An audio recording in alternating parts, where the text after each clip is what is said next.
대전, 세종, 충남 현안과 이슈를 진단하는 5시엔 대세남. 안녕하십니까. 5시엔 대세남 박명원입니다. 어제 저녁 7시 56분경 충남 아산시 도고면에 아산 세계꽃식물원에서 화재가 발생했습니다. 2시간 만에 큰 불길을 잡았지만 이 화재로 식물원 내 25개 동 중 유리 온실 등 9개 동이 불에 탔습니다. 다행히 인명피해는 발생하지 않았는데요. 아산 세계꽃식물원은 아산시가 선정한 아산관광 10선 중 한 곳으로 아산 시티투어 코스에도 포함되어 있는 곳입니다. 현재 정확한 피해 상황과 또 화재 원인 조사하고 있는데요. 2월의 끝자락, 기온은 갈수록 오르며 봄을 향해 바짝 다가서고 있습니다. 그런데 최근 5년간 이 소방청 통계를 보면 사계절 중에서 봄철에 화재가 가장 많이 발생했습니다. 봄철에는 건조한 날씨에 바람도 강하게 불어 작은 불씨라도 삽시간에 큰 불로 확대될 수 있기 때문입니다. 그리고 화재는 자연 발생적으로 일어나는 경우도 있지만 대부분 사람의 사소한 부주의에 의해 일어납니다. 당분간 비 예보 없이 건조한 날씨가 이어질 거라고 하죠. 따뜻해지고 있는 요즘 산행이나 또 캠핑 등 야외 활동하신다면 산불 등 각종 화재 사고가 발생하지 않도록 예외 없이 주의해야 하겠습니다. 자, 오늘 방송은 사전 녹음으로 제작된다는 점 청취자 여러분께 양해 말씀드리면서 2월 24일 금요일 5시엔 대세남 시작합니다.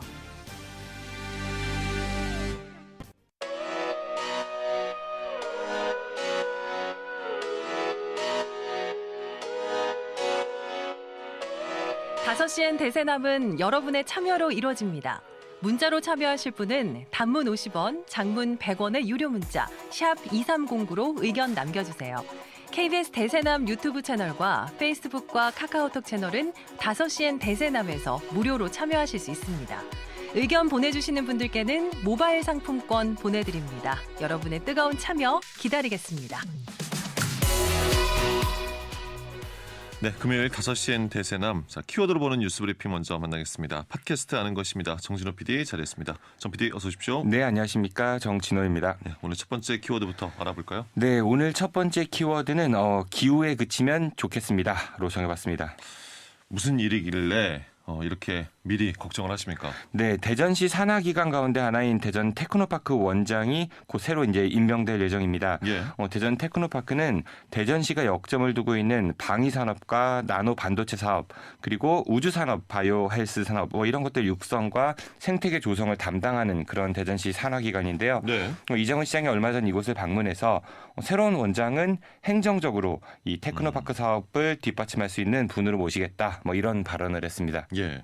일단 그 민선 8기가 들어서면서 그 대전시 산하 그 산하 기관장 임명을 놓고 여러 말들이 있었는데 이 대전 테크노파크 원장은 임기는 다 마치고 새로 임명이 되는 건가요? 네, 원장 임기 2년인데요. 그 올해 1월 20일에 그 전임 원장 임기가 만료가 됐습니다. 그러니까 임기는 다 채운 것이죠. 예. 그리고 현재 공석인 상태인데요. 그래서 새로운 원장이 곧 임명될 예정입니다.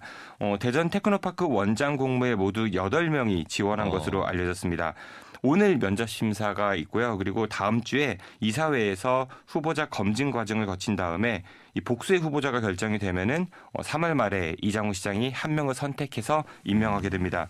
그런데 이제 신임 원장 임명을 놓고 이 특정인 내정설이 나돌고 있다고 합니다. 예. 참고로 대전 테크노파크 원장 약 1억 3천만 원 정도의 연봉을 받게 됩니다. 공모와 심사를 통해 대상자를 선정하는 것인데 특정인 내정설이 돌고 있다고요? 네, 일단은 그 대전 테크노파크 원장에 응모하려면은 정부 출연 연구기관에서 선임 연구원급 이상으로 5년 이상 근무한 경력이 있거나요. 과학기술 분야 정부 출연 연구기관에서 책임급 이상으로 5년 이상 근무한 경력이 있어야 합니다. 또는 지방자치단체에서 설립한 그런 연구소에서 대표로 2년 이상 일한 그런 경력이 있어야 합니다. 그리고 대기업에서 이사급 이상으로 3년 이상 일했거나요. 아니면 중소기업 대표로 5년 이상 일한 경력, 그리고 이제 국가 또는 지방자치단체에서 3급 이상 고위공무원으로 일한 경력이나 뭐 경영에 도움이 된다 뭐 이런 경력이 있다고 원장 추천위에서 인정하는 사람도 지원할 수 있게 됩니다. 예. 그런데 지역의 정치권의 그 어떤 좀 강한 입김으로 대전시에서 퇴직한 한 간부 공무원 한 사람이 이제 사실상 내정됐다 뭐 이런 이야기가 나돌고 있는 것입니다. 네. 일단 그 채용의 조건이 상당히 폭이 넓습니다. 네, 뭐 그리고 뭐 경영에 도움되는 경력이 있다고 뭐 원장 추천위원회 뭐 추천 이런 것도 있으니까 좀 추상적이라고도 볼 수 있죠. 그러네요. 이장우 대전시장이 새로운 원장은 행정적으로 사업들을 뒷받침할 수 있는 분을 모시겠다라고 한 발언이 있습니다. 그러니까 이게 좀 관련이 있다라고 볼 수 있는 겁니까? 일단 아까 작용 요건에서 3급 이상 고위공무원이 있었고요. 그다음에 또 행정력을 강조하다 보니까 뭐 정황상 그렇게 들릴 수도 있지 않나 이런 생각이 들기도 하는데요. 예. 그래서 이제 서류 전형 통과를 하신 분들 가운데 그 몇 명은요, 이 특정인 내정설로 면접 시험을 포기했다. 뭐 이런 이야기도 나오고 있습니다. 이런 이야기가 돈다고 하니까요. 네. 이런 특정인 내정 의혹에 대해서 대전 테크노파크 측에서는 뭐 어떤 입장을 밝히고 있습니까? 네, 일단은 뭐 이장우 시장이 행정가 출신 임명하겠다 뭐 이런 이야기는 언론 보도를 통해서 접했지만은 이 내정설과 관련해서는 뭐 전혀 아는 바가 없다라는 게 이제 대전 테크노파크 측의 입장입니다. 예. 이 같은 의혹이 일단 사실이 아니어야 할 텐데 현재 그 내정설로 거론되는 인사 실제 임명이 되는지를 지켜보면 되겠네요. 네, 맞습니다. 인사 관련해서는 정말 좀 투명해야 할 것 같은데요. 이런 의혹이 좀 한낱 기우에 그치면 좋겠습니다. 예. 자, 두 번째 키워드 알아볼까요? 네, 두 번째 키워드는 관리가 필요해 보입니다로 정해봤습니다. 예. 어떤 곳이 관리가 필요합니까? 아나운서께서 혹시 우드볼이나 뭐 파크 골프 이런 거 좀 해본 적 있으신가요? 우드볼은 본 적은 없고요. 파크 골프 같은 경우에는 그 대전시 도심에도 하는 곳이 있어서 저도 하는 걸 봤습니다. 네, 실제 해보지는 않으셨고요. 그렇습니다. 네. 네, 이게 우드볼이나 파크 골프는요, 이 천변이나 강변에 주로 이제 경기장이 많이 마련돼 있죠. 비교적 좀 저렴한 비용으로 건강과 즐거움을 챙길 수 있어서 이제 주로 어르신들께서 이 맞아요. 운동 예. 많이 즐기십니다. 그런데 대전시가 조성한 한 파크 골프장을 특정 단체가 사유하고 있는 거 아니냐, 뭐 이런 주장이 최근 제기됐습니다. 예. 그러니까 시민의 세금으로 만들어진 곳인데 특정 단체가 이것을 사유화하고 있다고요? 네, 이 경기장 이용하려면은 특정 협회에 가입하라는 요구가 있다, 뭐 이런 주장인데요. 대전에서 가장 큰 파크 골프장 가운데 이 갑천 1, 2 파크 골프장이라는 곳이 있습니다. 네. 네, 그런데 회원 가입하지 않으면 이곳을 이용하는데 그 협회가 이제 제한을 준다, 뭐 이런 이야기가 나돌고 있는 것이거든요. 그런 사실을 좀 엿볼 수 있는 듯한 현수막도 현장에 걸려 있는데 이 경기장 이용하려면 해당 협회 번호로 연락해라, 뭐 이런 내용이 담겨 있습니다. 이런 현수막이 걸려 있습니까? 네네. 이 협회는 기존 회원에게는 연회비 8만 원을 그리고 이제 신규 회원에게는 가입비를 보태서 10만 원을 받고 있다고 하는데요. 회원에 가입하면은 회원 스티커를 이제 발급해 준다고 하고요. 만약에 이제 스티커가 없는 그런 비회원이 이 경기장을 이용하면은 협회 관계자들이 쫓아낸다라는 게 또 그 이들의 주장입니다. 예. 갑천 1, 2 파크 골프장 이곳이 이 협회와 그 협회원만 이용하라고 조성해 놓은 시설은 분명 아닌 거죠? 네, 맞습니다. 일단 이런 불만이 좀 제기가 되니까요. 해당 협회에서는요. 우리는 이용을 제한한 적이 없다라면서요. 자신들 협회 회원들은 뭐 별도 예약 없이 이용할 수는 있지만 이 다른 단체 회원들이나 비회원들도 만약에 이제 전화로 사전 예약을 하면 이용할 수 있다. 뭐 이렇게 반박을 하기도 했습니다. 그렇군요. 그런데 공공시설이지 않습니까? 이외에 이 협회를 통해서 예약 뭐 해야 되는 겁니까? 일단은 이 협회 관계자 말을 좀 들어보면요. 그 이곳이 경기장이 넓다 보니까 뭐 사람들이 많이 몰려서 좀 무질서해졌고요. 그러다 보니까 뭐 사고도 빈번하게 일어난다면서 그래서 자신들이 예약을 받고 있다. 뭐 이렇게 해명하고 있습니다. 예, 무질서할 수 있으니 본인들이 이제 좀 나서서 관리를 하고 있다 이런 겁니까? 그 예약을 받는다는 거, 그러니까 이 협회가 이런 생각 저도 듭니다. 그러니까 대전시로부터 관리를 위탁받았거나 그래서 할 수 있는 것 아니냐. 그럼 뭐 자격이나 법적 권한 관련해서 뭐 대전시와 뭐 계약을 체결했다던가 이런 게 있습니까? 그런 건 아닌 것 같고요. 사실 지자체가 만드는 이런 이제 공공시설은 특정인들만을 위한 게 아니라 그 시민 모두에게 개방된 그런 시설물입니다. 따라서 이 협회가 이렇게 주장하는 건 좀 무리가 있어 보이고요. 그래서 대전시와 대전시설관리공단이 이 협회에다가요, 이 회원가입 강요 그리고 이용 제재 이런 거 하지 말라라는 공문을 보내기도 했다고 합니다. 아, 공문까지 받았습니까? 네네. 그런데 이게 좀 경고 수준에 그치고 있어서 현장에서는 여전히 좀 이런 갈등이 지속되고 있다고 합니다. 공공시설물을 이렇게 특정한 단체가 사유화하는 것 있어서는 안 되는 일인데 문제가 계속 된다, 해결이 안 된다고 하면 대전시는 좀 더 적극적으로 나서야 하지 않겠습니까? 네, 맞습니다. 그리고 이런 경기장 사실 안전도 좀 문제거든요. 물론 뭐 여기에서 운동하시는 분들이야 좀 좋겠지만은 우드볼 경기나 파크 골프 경기 이런 것들 공을 가지고 하는 운동이다 보니까 아무래도 좀 돌발 상황이 생길 수도 있겠죠. 그런데 이런 경기장들은요, 주로 이제 천변에나 강변에 있다고 말씀드렸습니다. 그러다 예. 보니까 뭐 산책이나 자전거 타시는 분들하고 좀 동선이 많이 겹치기도 하는데요. 안전시설이 제대로 갖춰지지 않아서 이 사고 위험이 있다고도 볼 수 있습니다. 예. 거기에다가 잔디밭이나 벤치에 앉아서 쉬려는 시민들에게 경기 방해되니까 나가달라 뭐 이런 요구도 종종 있다고 하니까요. 그러면서 이제 이 운동하시는 분들하고 이 산책 나오신 시민들 사이에 마찰도 좀 자주 벌어지고 있습니다. 예. 뭐 천변이나 강변 등이 우드볼, 파크골프를 위한 공간으로 만들어진 곳 아닙니다. 그러다 보니까 그 경기를 할 수 있는 곳과 아닌 곳들의 공간 분리도 확실해야 될 것 같고, 안전시설 그리고 이제 무엇보다도 공공시설인 만큼 성숙한 이용 문화 꼭 필요하겠군요. 네, 맞습니다. 그리고 또 불법 시설물도 사실 또 하나 문제로 볼 수 있거든요. 예. 우리 지역 상당수 강변이나 천변 이런 곳들은요, 신수구역 제한으로 허가 없이는 건축물을 뭐 만들 수가 없습니다. 그렇습니다. 네, 그런데 가보신 분들 아시겠지만은 이 동호인들이 경기장 한켠에 뭐 사무실이나 아니면 휴식 공간 용도로 컨테이너와 같은 그 임시 건축물을 세워놓은 경우도 우리가 종종 볼 수 있거든요. 허가받지도 않은 상태로요. 예, 제가 예전에 금강 그 고만하루 인근 우드볼 경기장 취재한 적이 있었는데요. 그때도 그 임시 시설물들이요, 이제 허가받지 않은 채 있어가지고 공주시로부터 철거 명령을 받기도 했었습니다. 네. 그리고 이제 경기장 잔디 관리하려면 농약이 아무래도 좀 사용이 되겠죠. 예. 근데 바로 옆에 강이나 하천이 있으니까 이것도 뭐 수질 오염도 상당히 좀 걱정되는 부분이기도 하고요. 운동을 즐기시는 동호인들이나 일반 시민들 모두가 좀 자유롭게 이용할 수 있는 공공시설물 관리 그리고 환경에 대한 관리도 아울러 필요해 보입니다. 예. 여기까지 듣겠습니다. 키워드로 보는 뉴스 브리핑, 지금까지 팟캐스트 하는 것입니다. 정진호 PD였습니다. 고맙습니다. 고맙습니다.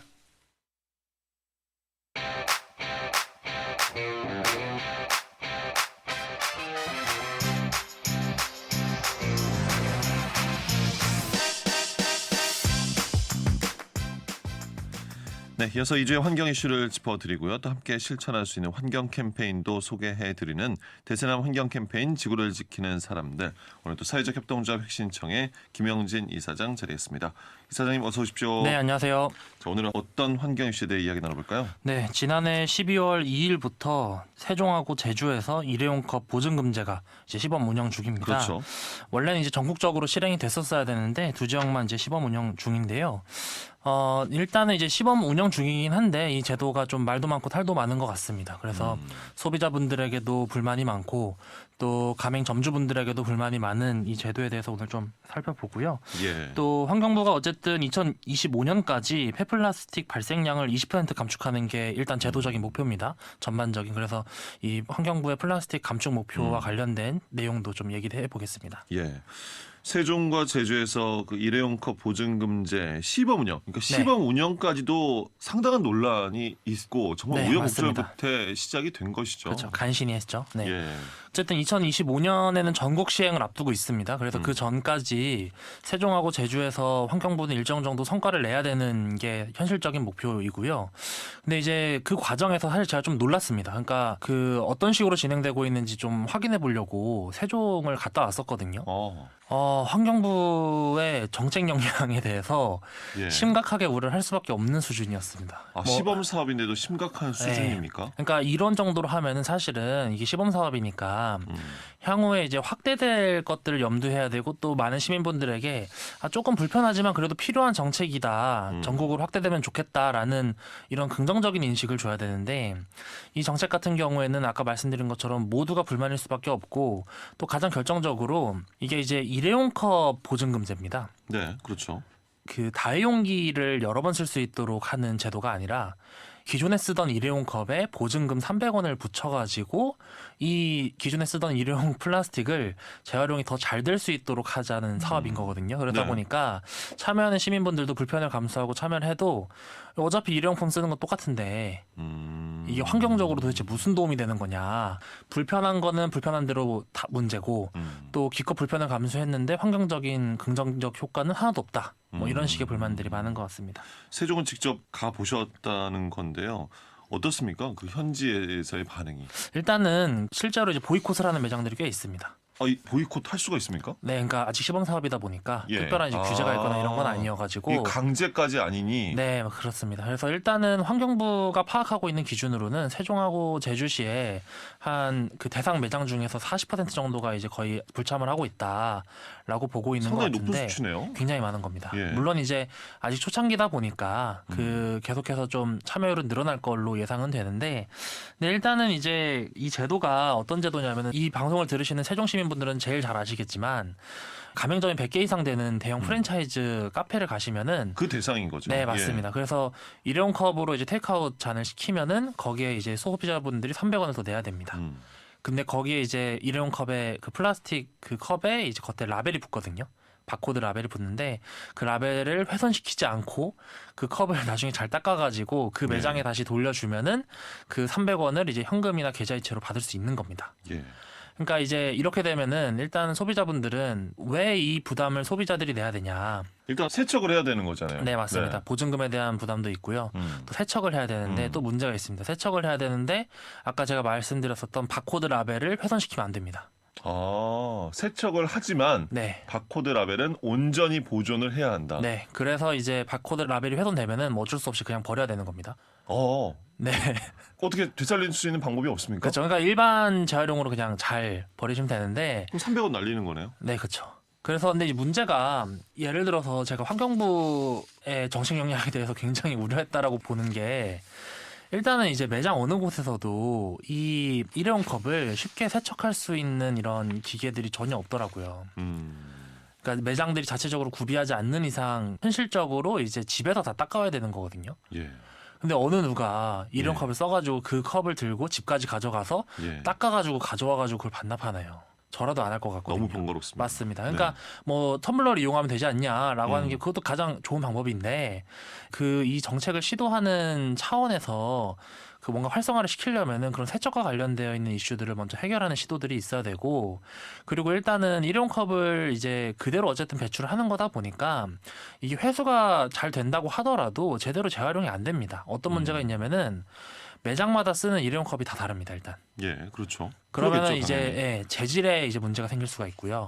그리고 실제로 회수가 잘 된다고 하더라도 재활용률이 떨어질 수가 있습니다. 일단은 이제 컵을 통일하지도 않았고, 그리고 이제 교차 반납이 되어야 실제로 회수율이 높아지는데 내가 산 매장에서 직접 반납해야 되는 그나마 거죠. 집 가까운 곳에 내가 세척해서 라벨을 잘 보존해서 집 가까운 곳에 그나마 반납을 할 수 네. 있어야 된다는 거잖아요. 맞습니다. 이런 식이기 때문에 이제 실질적으로 시민분들도 당연히 불만일 수밖에 없고, 그 매장을 운영하시는 업주분들 같은 경우에는 어쨌든 일회용 컵을 다시 반납을 받으면은 뭐 깨끗하면 문제가 없는데 좀 더러우면은 결국 매장 업주분들이 다시 닦아야 됩니다, 그거를. 또 라벨을 잘 보존하면서 닦아야겠네요. 그 이미 이제 회수가 됐기 때문에 라벨은 이제 그건 이제 괜찮고. 상관없습니까? 예. 근데 이제 라벨을 또 훼손이 되면 또 붙여야 되잖아요. 그렇죠. 그러니까 라벨은 보통 이제 일회용처럼 이제 쓰긴 쓰세요. 그래서 라벨도 어쨌든 업주분들이 사셔야 되고, 라벨도 그리고- 사서 붙이는 네. 작업은 업주들이 하셔야 되는 네. 거네요. 그리고 이제 반납하는 것도 대면으로 거의 반납을 하시기 때문에 그것도 다시 해드려야 되고, 또 이제 현금이나 계좌이체로 해드려야 되기 때문에 예를 들어 소비자분들이 카드로 이제 보증금을 같이 결제를 하시면은 업주분들이 현금으로 다시 드리잖아요. 어쨌든. 네네. 그럼 그 사이에 이제 카드 수수료가 어쨌든 업주분들이 다시 또 내야 되는 겁니다. 아, 카드로 결제를 받았을 때 다시 현금으로 돌려드리니까 그 사이에 이제 수수료는 또 업주분들 책임인 거죠. 그래서 이제 업주분들의 불만은 이런 겁니다. 일단은 뭐 왜 세종과 제주만 시범 사업을 하냐라는 건 불만도 있지만, 이게 이제 대형 프랜차이즈들 대상이잖아요. 그러니까 본사가 일정 정도 책임을 져야 되는데 그 책임에 대한 것들을 쏙 빠지고 이제 영세한 가맹점주들 위주로 책임을 물게 했다라고 하는 이제 불만들이 많은 것 같습니다. 예. 그러니까 대형 프랜차이즈의 그 직영 사업장이라고 하면 상관이 네, 없겠지만 맞습니다. 대부분도 아니잖아요. 그렇죠. 그러니까 사실 대형 커피 매장 중에서 프랜차이즈 중에서 이제 거의 대대적으로 직영을 하는 곳은 이제 별다방. 예. 이 있죠. 근데 이제 이 별다방 같은 경우는 좀 특이한 케이스인데 여기는 이제 일회용컵 보증금제에 참여를 안 합니다. 안 해도 됩니까? 안 해도 된다기보다는 그거보다 훨씬 뛰어난 방식으로 이 프로젝트에 참여를 하고 있습니다. 세종하고 제주에 이제 별다방 가보신 분들은 아실 텐데 별다방 그 매장을 가시면은요 리유저블 컵, 그러니까 다용용 컵을 회수할 수 있는 무인 회수기가 있습니다. 예. 그래서 이제 세종하고 제주시에 있는 별다방 같은 경우는 일회용 컵을 아예 안 쓰고 네. 테이크아웃을 시키면은 거기다가 보증금 1,000원을 붙여가지고 다용용 컵을 무조건 줍니다. 그러면 이제 시민분들이 그 다용용 컵을 이용해가지고 그 무인 회수기에 이제 교차 반납을 할 수가 있습니다. 예. 별다방 매장이라고 하면은 교차 반납이 가능하고 또 좋은 것 중에 하나는 그 매장 안에 그 다용기를 씻을 수 있는 세척기가 있습니다. 고객이 직접 할 수 있는 겁니까? 네, 그거를? 그래서 그냥 그 리유저블 컵을 거꾸로 이제 들어가지고 그곳에다가 이제 쭉 누르면은 물로 세척이 가능합니다. 그러면은 회수 가능한 정도로는 다 세척이 가능하고 또 바코드를 별도로 붙이지 않고 컵의 재질로 이제 이미 다 무인 회수기가 회수를 할 수 있나 봐요. 그래가지고 이제 시스템을 그렇게 다 갖췄군요. 네, 그래서 이제 전문적인 다회용기를 아예 제작을 해놨기 때문에 그 다회용기를 무인 회수기에 그냥 잘 씻어서 넣으면은 1,000원이 이제 그대로 반납이 되는데 이 별다방 같은 경우는 이제 어플리케이션을 많이 사용하시잖아요, 시민분들이. 그래서 그 어플리케이션으로 직접 환수가 되거나 이렇기 때문에 생각보다 많은 분들이 불편함 없이 실행하기도 하시고요. 저 같은 경우도 몇 번 이용해 봤는데 리유저블 컵이 생각보다 고품질입니다. 그래서 1,000원을 다시 안 받아도 그냥 내가 써도 되겠다라는 생각이 들기도 하고 네네. 언제든 다시 반납할 수 있는 겁니다. 바코드가 필요 없기 때문에. 그래서 그러네요. 네. 내가 그냥 쓰다가 시간 될 때 그냥 반납해야겠다. 네, 이렇게 이제 반납할 수 있어서 제가 봤을 때 환경부가 별다방에 컨설팅을 받아야 된다. 이런 그럼 다른 생각까지 프랜차이즈 들었습니다. 업체들 같은 경우에는 이런 시스템도 안 갖춰져 있다라고 하면 네. 매장 점주에게 뭐 어떤 큰 좀 혜택이라든지 보상이라도 좀 있어야 되는 거 그렇죠. 아닐까 싶어요. 근데 이제 그게 없는 상황인데. 근데 그게 전혀 없다는 거죠. 그렇죠. 그러니까 물론 프랜차이즈마다 내부적으로 논의를 하는 곳이 있을 것 같긴 합니다. 이게 업주분들의 반발이 워낙 심하기도 하고 또 전국적으로 확대가 돼야 되는 이슈가 있기 때문에 예. 아마 매장별로 어느 정도 이제 대안책들은 좀 나올 것 같고, 근데 다만 이제 이거를 뭐 매장별로도 물론 어떤 책임을 질 수 있는 방법을 고민해야 되지만 일단 환경부가 정책을 어쨌든 핸들링하는 종합 정책 부서인 거잖아요. 예.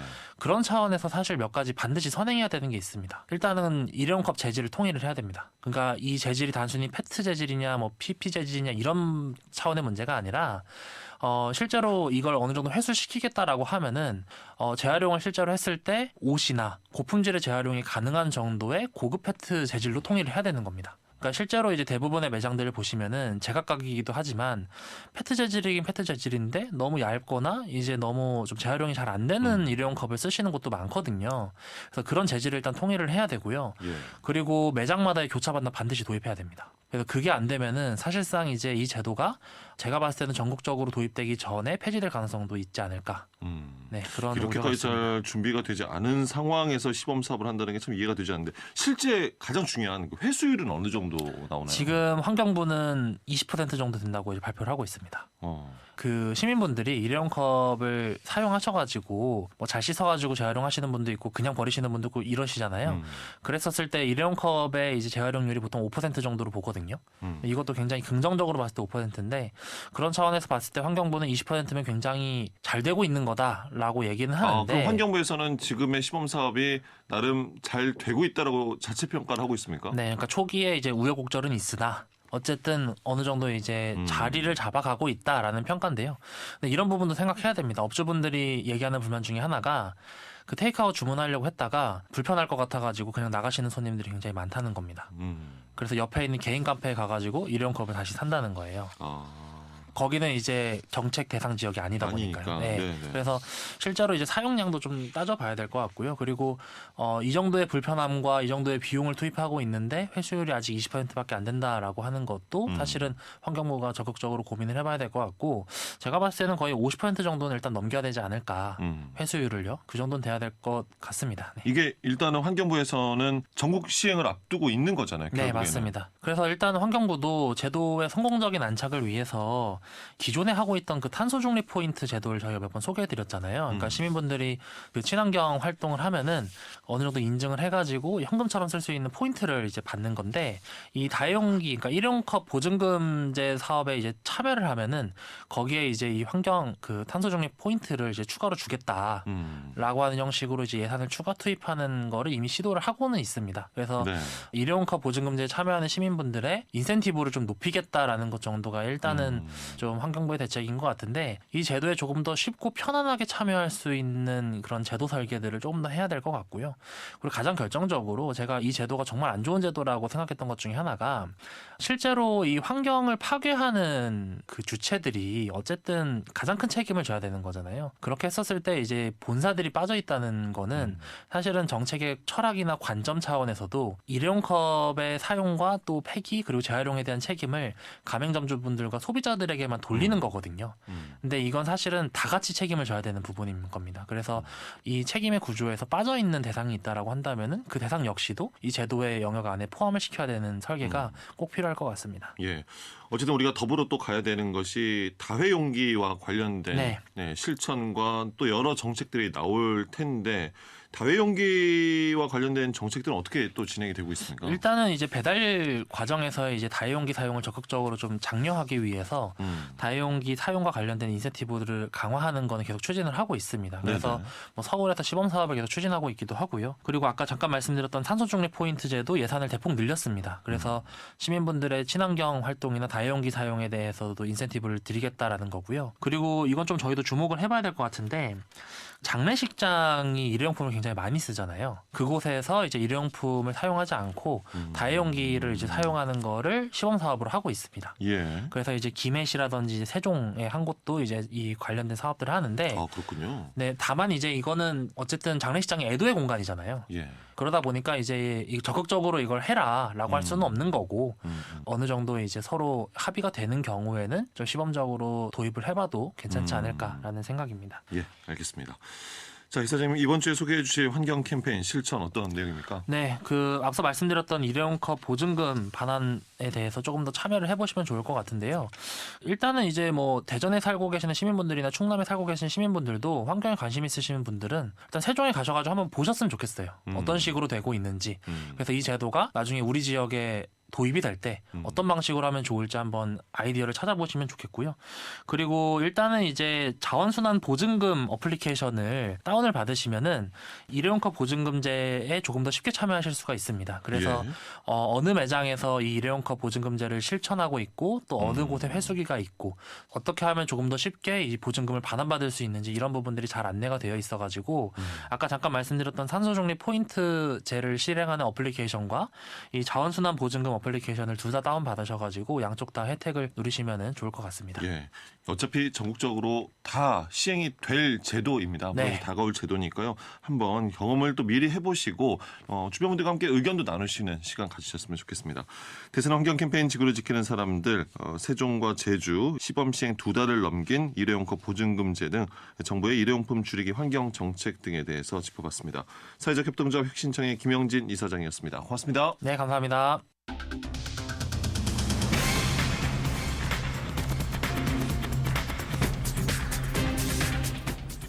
다섯 시엔 지역의 이슈와 현안을 진단합니다. 5시엔 대전, 세종, 충남 지역민의 목소리를 듣습니다. 5시엔 시사라디오, 5시엔 대세남이 있습니다.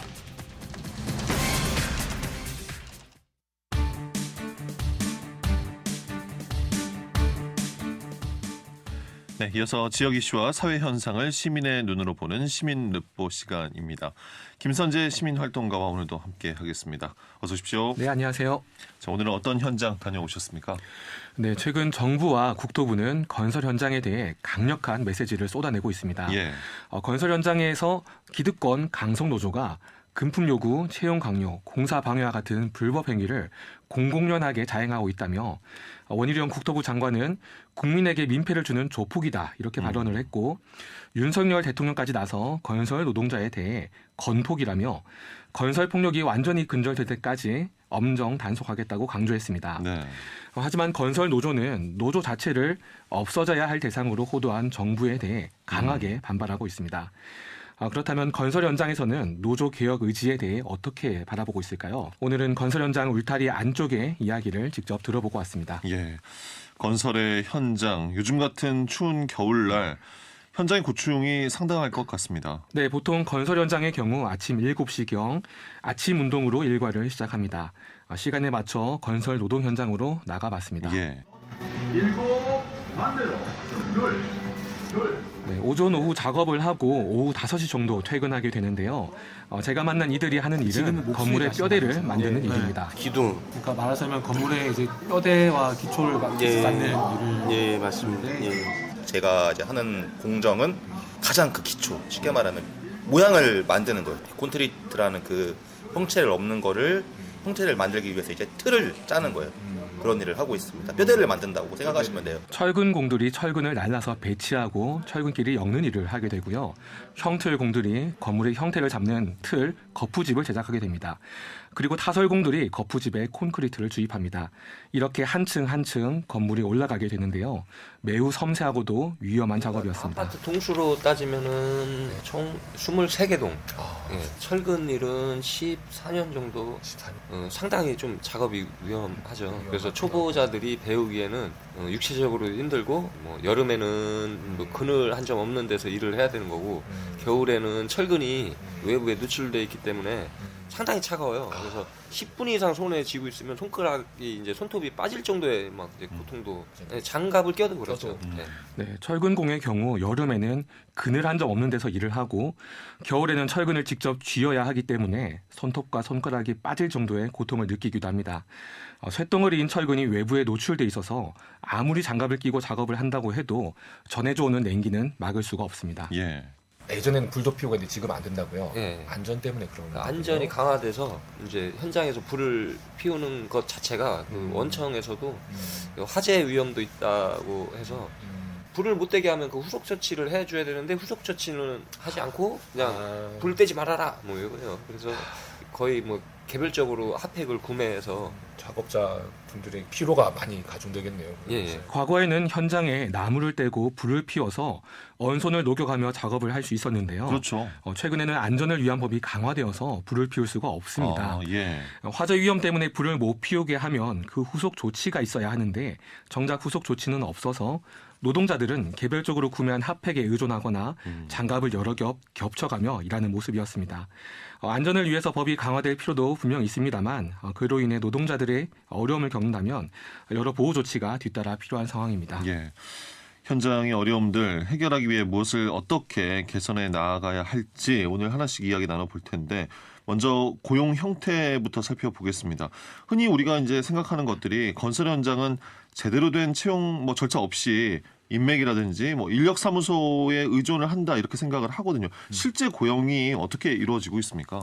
2019년 통계청이 실시한 건설업 조사에 따르면 건설업에서 임시직과 일용직의 고용이 무려 86.7%에 달합니다. 평균 근속 기간은 1년 미만이 94.3%로 나타났고요.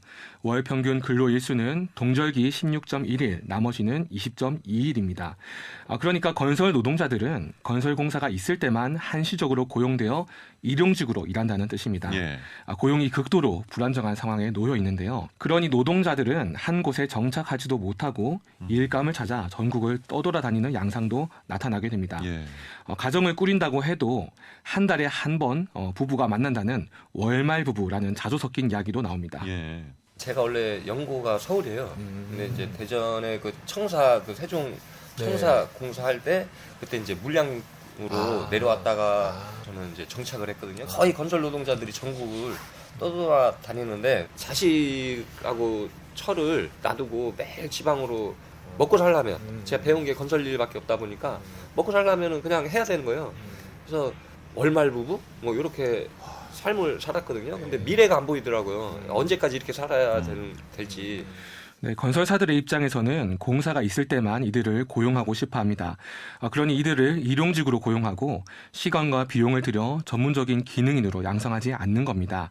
현장 상황에 대한 이야기를 좀 더 들어봤습니다. 현장에 이제 취업하는 경로가 그 도급 팀장 밑에서 일을 하는 경로와 또 하나는 용역회사를 통해서 들어와서 일을 하는 경로 이 두 가지가 있었었는데 용역회사 같은 경우에는 문제가 원래 받기로 했던 임금의 10%를 떼고 소개비 서스를 10%를 떼고 또 기타 이제 회사나 내지는 용역회사가 지어야 할 그런 책임들 내지는 어떤 장갑 내지는 뭐 이런 부수적인 산물들도 다 일하러 가는 노동자들한테 이제 책임을 전가해서 그런 데서 또 다시 이제 이익을 이제 만들어가는 상용직으로 하게 되면 아무래도 이제 건설 노동자들에 대한 그 사회적 복지 근로기준법대로 그 법률들 다 지켜가면서 일을 해야 되기 때문에 그렇군요. 이제 뭐 건설의 특성상 이제 일용직의 형태도 자리 잡긴 했는데 네, 건설사가 노무 관리에 손을 놓은 사이 불법 다단계 하도급이 생겨나는데요.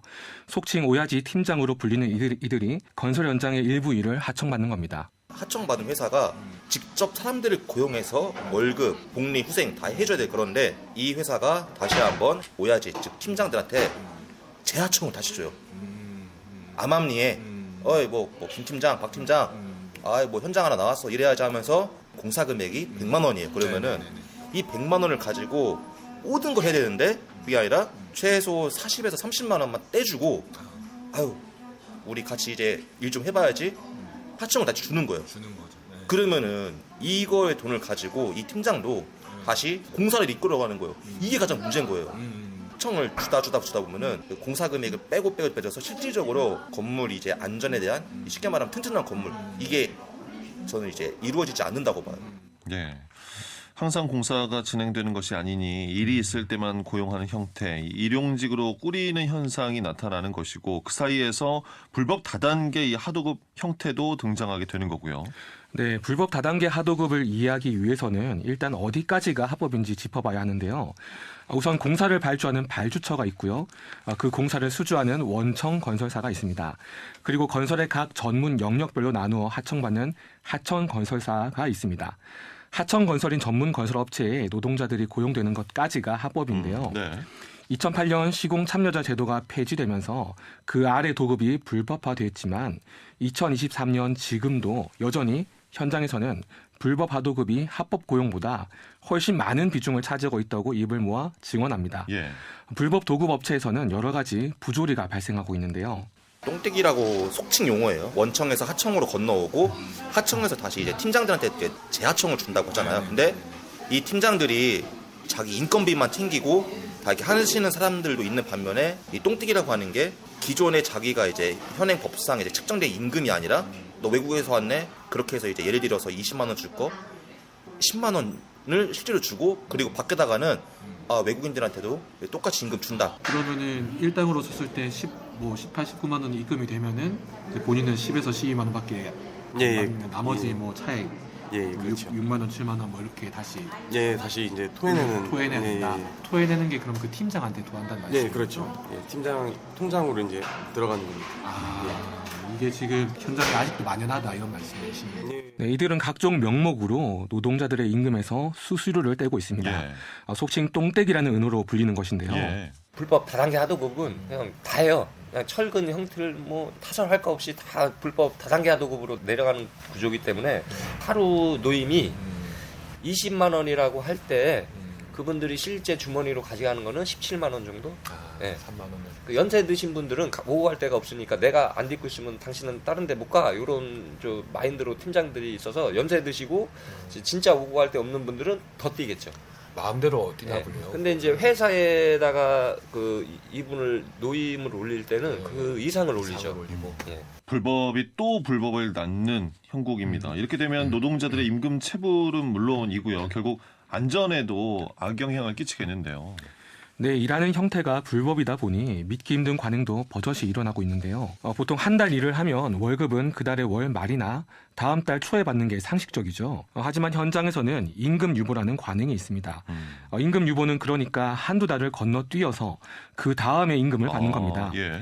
지금이 2월이니까요. 2월달 월급을 이번 달 말에 받아야 하는데 4월에 받는 셈입니다. 현장 일이 워낙 고되고 힘들다 보니 중간에 그만두는 사람이 생길 수 있다는 것이 이유입니다. 네. 그냥 월급을 한 달 일할 거는 최소 이제 월 초에 주는 게 맞는 거잖아요. 그런데 이게 아니라 한 달을 깔고 다다음 달로 2월에 주는 거예요. 이 이유는 사람들이 도망갈까 봐. 도망갈까 봐요. 그런 관행이 있었대요. 그런데 이제 외국인 노동자들 같은 경우는 법적으로 대항할 수 있는 게 없잖아요. 그래서 이 팀장들이 이런 이제 돈을 적게 준다거나 또한 월급을 깔고 이제 쉽게 말해 유보임금 주는 걸로 지금도 이루어지고 있어요. 지금도요. 네, 일터에서 도망치지 못하도록 하는 장치인데 당연히 불법이니 우리나라 노동자들 사이에서는 많이 사라졌는데요. 예. 부조리에 대처하기 어려운 외국인 노동자에게는 아직 만연한 현실입니다. 또한 불법 다단계 하도급은 현장의 안전에도 악영향을 줄 수밖에 없습니다. 지난해 4월 우리 지역 주상복합 아파트 공사 현장에 바닥이 붕괴해서 4명의 노동자가 부상당한 일이 있었는데요. 예. 당시 사고 현장의 노동자에게 이야기를 들어봤습니다. 네. 인터뷰에서 감사합니다. 작년이었죠. 우리 사고 났던 그 관련해서 좀 이제 안전 문제로 좀 여쭤보려고 하는데요. 이후에 처리가 좀 잘 됐습니까?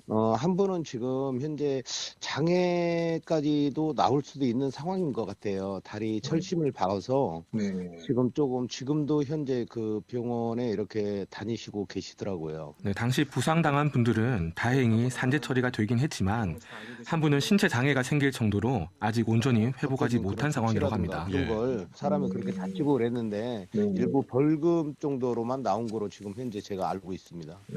우리 지역을 포함해서 건설 현장에 사고가 워낙 많잖아요. 가장 큰 원인은 빨리빨리 공사라든가 이익만 챙기는 그런 현장들이 더 많아진 것 같아요. 이제 물가 상승이나 이런 것 때문에 그 자기들이 도급을 했던 그런 단가보다도 월등히 높아지는 상황인데 그걸 요구해서 그 단가를 정확하게 받아서 공사 시행을 해야 되는데 그걸로 메꿔야 된다는 그런 생각 때문에 오히려 부실 공사가 들은 데에서 더 크게 나지 않나 하는 생각을 합니다. 불법 하도급이나 불법 도급이 그 나중에 국민들한테 큰 안전상의 문제도 되고 이럴수록 더 큰 사망 사고가 나지 않나 하는 그런 생각을 많이 하게 돼요. 안전하게 현장에서 일할 수 있는 이런 게 되었으면 하는데 네, 역시 사고의 근본적 원인은 수익 극대화를 위한 빨리빨리 문화에 있었습니다. 예. 빨리빨리 공사를 진행해서 비용은 낮추고 도급업체는 물량을 많이 소화해서 수익을 올리는 사이 노동자들은 계속해서 부상과 죽음의 위험에 노출되고 있는 겁니다. 네. 그렇다면 이 구조적인 문제 해결을 위한 노력 무엇이 있겠습니까? 결국 불법 도급을 근절하고 합법적인 직고용이 확대되어 자리 잡는 방법이 대안인데요. 2021년 건설사는 전국에 총 92,599개가 등록되어 최근 5년간 21,132개가 증가할 정도로 가파르게 증가했습니다. 전국의 편의점 점포가 대략 5만여 개가 넘는데요. 건설사가 편의점 숫자보다 많은 상황입니다. 대부분 시공 능력이 없는 페이퍼 컴퍼니인데요. 넘쳐나는 건설사에 비해 단속 인력은 턱없이 부족해서 현장에서 불법 다단계 하도급 적발은 거의 불가능한 상황입니다. 예. 합법적인 직고용 확대가 되어야 한다는 것인데 건설 근로자들 이렇게 공식적으로 채용하고 취업하는 그 직고용 절차는 없는 겁니까? 네, 전국적으로 건설 근로자 취업 지원 센터가 운영되고 있습니다. 센터에서는 무료로 일자리를 소개하고 기능 학교를 통한 기능 향상까지 도움을 주고 있습니다. 최근에는 청년들도 하나둘 이곳을 통해 건설 현장을 찾고 있는데요. 센터로 나가봤습니다. 네.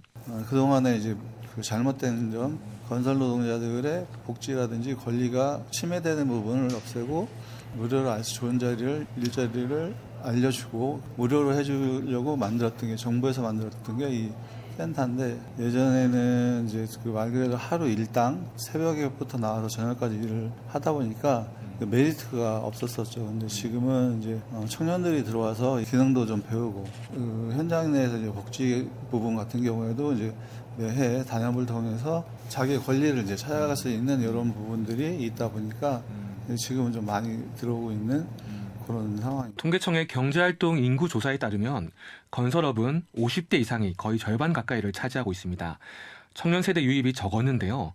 그나마 최근 직고용이 확대되면서 현장에 이런저런 변화들이 일어나기 시작했습니다. 호주에서는 이걸 고쳐가보자라는 합의가 있었던 거예요. 한번 직고용으로 한번 운영을 해보자라는 합의가 있어서 직고용팀이 출범을 하고 그다음에 이제 노동조합에서 직고용팀을 만들어서 조합원들의 그 일한 만큼 벌어갈 수 있는 그 직고용으로 시작을 했던 거예요.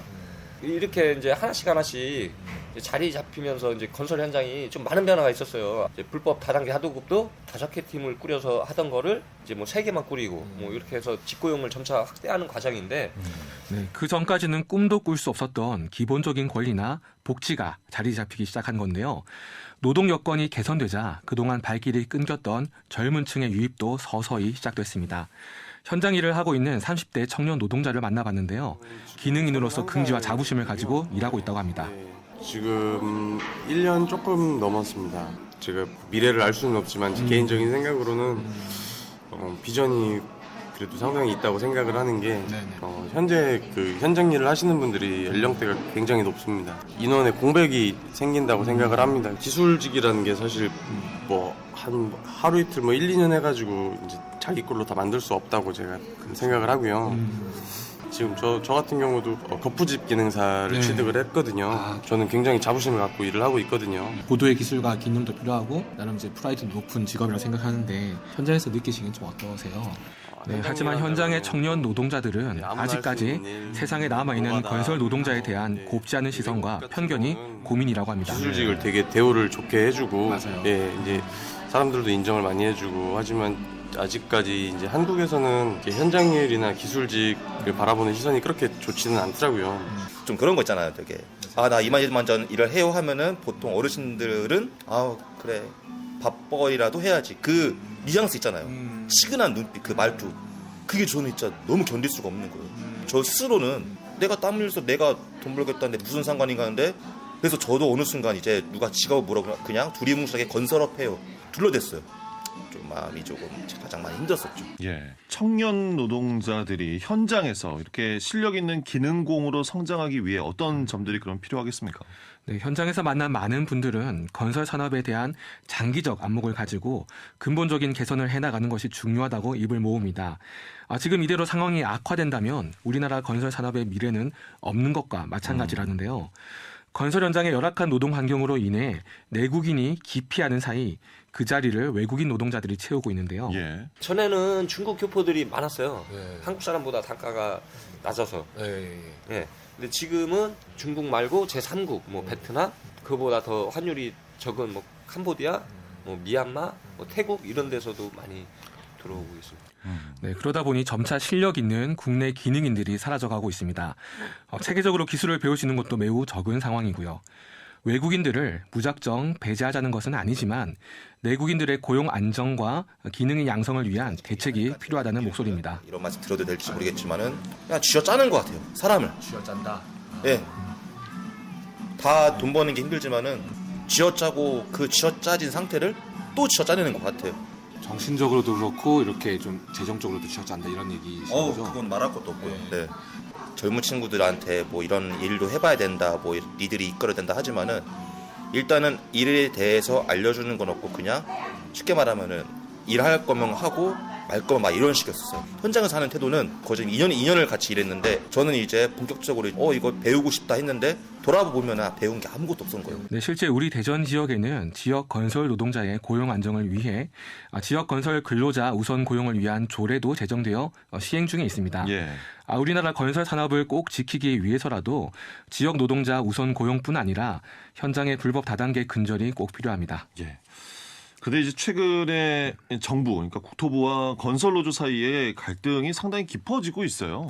네, 지금까지 말씀드린 직고용을 확대해온 것이 바로 건설 노동조합인데요. 노동조합은 고용 안정을 위해 매년 사용자 단체인 철근 콘크리트 연합회와 단체 협상을 벌여왔습니다. 그 결과 단체 협약을 맺고 현장에서 직고용을 확대하는 중인데요. 이 과정에 급여와 복지까지 상승하는 효과를 가져왔습니다. 노조 측은 단체 협상에 따른 고용 안정으로 주장하고 있고 국토부는 채용 강요라고 주장하는 중입니다. 예. 노조는 고용 형태나 내용에 대한 부분은 건설사와 노조 간에 협의하고 결정할 문제이기 때문에 정부가 개입할 것이 아니라고 주장하는데요. 반면 국토부의 입장은 채용 과정에 대한 강요와 협박이 따르는 게 문제라고 주장합니다. 노사 합의 자체에는 문제가 없을지언정 그 과정에 강요가 많다는 이야기입니다. 일단 전문가들은 어떤 의견 관련해서 갖고 있는지 궁금합니다. 네, 채용 절차의 공정화에 관한 법률이 있으나 이 법을 위반했을 시에는 형벌이 아니라 과태료 조항으로 규정하고 있습니다. 지난 정부에서 이미 건설 노조에 과태료를 부과한 사건이 있었는데요. 최근 법원은 과태료가 부당하다는 판결을 내리기도 했습니다. 노조의 채용 요구는 법령 위반이 아니라는 판결인데요. 남은 쟁점은 이것이 강요이냐 아니냐 이 점입니다. 성신여대 법학과 권호성 교수의 이야기로 들어봤습니다. 정부는 지금 어쨌든 건설노조의 이런 단체 협약과 그런 과정을 채용 강요, 이런 협박으로 보고 있더라고요. 예, 혹시 이 점에 대해서 전문가 의견을 좀 받고 싶어서요. 타인에게 의무 없는 일을 강요하는 건 형법상 강요죄에 해당되긴 해요. 그러니까 만약에 건설노조가 누군가를 채용해달라고 하는 게 그 형법상의 뭐 이제 협박, 해악의 고지를 통해 가지고 의무 없는 일을 하도록 하는 거라 그러면은 일단 형식적으로는 강요죄에 해당할 여지가 없는 건 아니에요. 다만 이제 그 과정 자체가 이제 단체 교섭이라는 것 자체는 우리 헌법이 기본권으로 보장하고 있고, 이제 일감을 확보하기 위해서 교섭하는 것 자체를 위법하다고 보지는 않는 경향이 강해요. 이게 좀 과하지 않냐라는 측면이 있죠. 가장 기본적으로 집단의 노사 관계는 노사가 자신들의 그 자유로운 의사를 통해서 형성해 나가는 건데, 거기에 이제 정부가 개입해가지고 그런 걸 통제하는 건 좀 문제가 있다는 측면이 있긴 해요. 예. 네, 우리 헌법이 노동자들의 교섭을 기본권으로 인정한다는 점과 형법상 타인에게 의무 없는 일을 강요하는 강요죄가 서로 충돌하는 형국입니다. 아직 우리나라에 판례가 정립되지 않아 다퉈볼 여지가 있다는 것이 전문가 의견입니다. 법학자 의견까지 들어봤습니다. 앞으로 노동자들의 고용을 안정시키고 또 안전한 현장을 만들기 위한 과제 많아 보이네요. 네, 노조에 대한 곱지 않은 시선이 있는 것은 사실입니다. 하지만 노조의 활동으로 인해 국내 노동자들의 고용이 안정되고 현장 안전 향상을 위한 노력이 강화되었다는 것도 부정할 수는 없습니다. 최근 윤 대통령은 폭력과 불법을 보고서도 방치한다면 국가라고 할 수 없다. 불법 행위가 드러날 경우 법에 따라 엄정하게 조치해야 한다. 이렇게 발언했습니다. 건설 현장의 불법을 잡겠다는 의지가 노조에만 향해 있는 것은 아닌지, 부실공사의 원인인 불법 하도급에 대한 규제는 풀고 알면서도 눈 감아주고 모른 척 해온 것은 아닌지 함께 짚어봐야 합니다. 오늘 오전 11시에는 대전에서 건설 노동자들의 안전기원제가 진행됐습니다. 일동국요. 건설 현장 불법자인 규탄한다. 일반 현장에서 3년차 형태례한 일을 업으로 삼아 망치질을 시작한 지 7년이 되었습니다. 정직하게 일할 수 있다는 것에 보람을 느껴 힘든 생활이었지만 인내하고 버텼습니다. 내가 노력하는 것을 알아주겠지 라는 생각으로 버텼지만 가장 중요한 임금 또한 두세 달 밀리니 생활이 안 되고 어디 하소연할 수 있는 곳도 없었습니다. 부당한 것을 부당하다고 할 수 있는 사회, 우리가 누릴 수 있는 권리를 포기하지 않아도 인간답게 살 수 있는 사회, 청년들도 더 이상 3D 업종으로 바라보며 기피하지 않아도 되며 기술직으로 당당하게 일할 수 있는 사회 입장서겠습니다. 2022년 지난해 산재 사고 발생 후 644명의 노동자가 유명을 달리했습니다. 그중 341명이 건설 노동자입니다. 산재 사망 절반 이상이 건설 노동자인 현실입니다. 현장의 노동자들은 여러 논란 속에서 그저 안전하기를 바라고 있습니다. 건설 산업의 발전을 위해 불법과 폭력은 당연히 사라져야 합니다. 건설 현장의 안전은 시민, 국민과의 안전과도 직결됩니다. 국가와 정부는 우리 건설 산업의 고질적인 근본 문제를 바로잡기 위해 노력할 때가 아닐까 생각합니다. 시민듣보 지역 건설 현장의 목소리 들어봤습니다. 시민활동가 김선재 씨였습니다. 수고하셨습니다. 고맙습니다. 5시엔 대세남 저도 여기서 인사드립니다. 이번 한 주도 5시엔 대세남과 함께 해주셔서 감사합니다. 저는 다음 주 월요일에 다시 찾아뵙겠습니다. 지금까지 박명원이었습니다.